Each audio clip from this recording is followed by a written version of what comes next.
জান জান, এই তো আমি আসি, আমার ওয়াইফাই লাগাইছি তো নতুন, এই জন্য আমি তোমাকে কথা বলছি। এদিকে আব্বা জান দেখলো কিভাবে 5 থেকে কেমন জানি কথার আওয়াজ আসতেছে। তারপর আমি এদিকে আব্বা জান উঠে পড়ছে, ওঠার পর দেখলো কি ব্যাপার, কেমন জানি চুমাচুমি আওয়াজ আসতেছে, একটু যাই তো শুনি কি করে।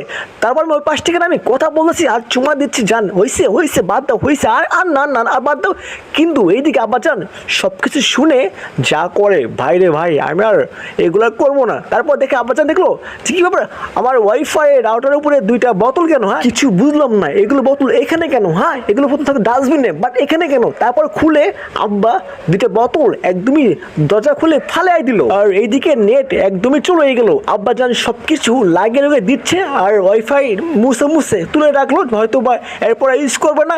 বাট ওইদিকে তো আমি একদম শেষ হয়ে গেলাম। আমি সাইড থেকে ফোন দিছি, ফোন দেওয়ার পর কথা বলা হলো না। তারপর দেখি আব্বা সেই 2টা পাওয়ার বোতলটা ফালাই দিচ্ছে। এখন তো